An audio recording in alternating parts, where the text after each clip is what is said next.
Event management നമുക്കിന്നറിയാം. എല്ലാ ഫങ്ഷനുകളും ഇന്ന് നമ്മളൊരു ടീമിനെ ഏൽപ്പിക്കുകയാണ് ചെയ്യുന്നത്. ആ ടീമാണ് ഇവന്റ് മാനേജ്മെന്റ് എന്ന് പറയുന്നത്.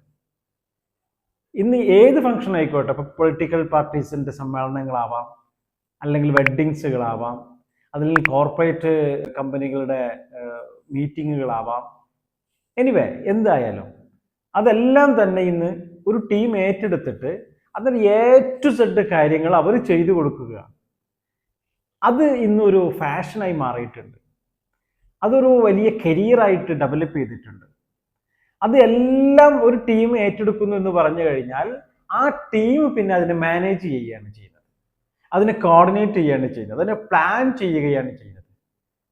വളരെ രസകരമായ ഒരു ജോബ് കൂടിയാണ്. നല്ല ലീഡർഷിപ്പ് ക്വാളിറ്റി ഉണ്ടെങ്കിൽ, നല്ല അഡ്മിനിസ്ട്രേറ്റീവ് കപ്പാസിറ്റി ഉണ്ടെങ്കിൽ, നല്ല ഇമാജിനേഷൻ ഉണ്ടെങ്കിൽ നിങ്ങൾക്ക് വളരെ പെട്ടെന്ന് തന്നെ ഷൈൻ ചെയ്യാൻ പറ്റുന്ന, ഡെവലപ്പ് ചെയ്യാൻ പറ്റുന്ന ഒരു മേഖല കൂടിയാണ് ഇവന്റ് മാനേജ്മെന്റ് എന്ന് പറയുന്നത്. വലിയ ഇൻവെസ്റ്റ്മെന്റ് ഒന്നും ഇല്ലാതെ തന്നെ നമുക്ക് സ്വന്തമായി ഒരു സംരംഭം സ്റ്റാർട്ട് ചെയ്യുക എന്ന് പറയുന്നതും ചെയ്യാൻ പറ്റുന്ന ഒന്നാണ് ഇവന്റ് മാനേജ്മെന്റ്. അഥവാ നമ്മൾ ഒരു ടീമിന് ഒരു പ്രോഗ്രാം നമ്മൾ അഗ്രിമെന്റ് ചെയ്ത് ഏറ്റെടുത്ത് കഴിഞ്ഞാൽ നമ്മുടെ കയ്യിൽ ഒന്നും ഇല്ലെങ്കിലും ഉള്ളവരുമായിട്ടൊരു ധാരണ ഉണ്ടാക്കിയാൽ മതി, സബ് കോൺട്രാക്ട് കൊടുത്താൽ മതി.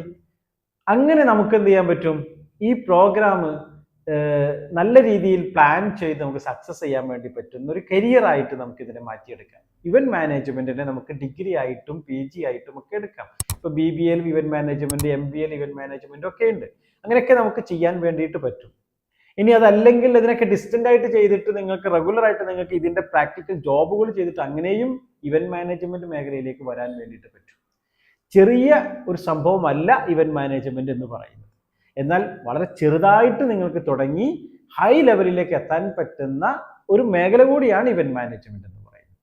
Anyway, all the best. Thank you.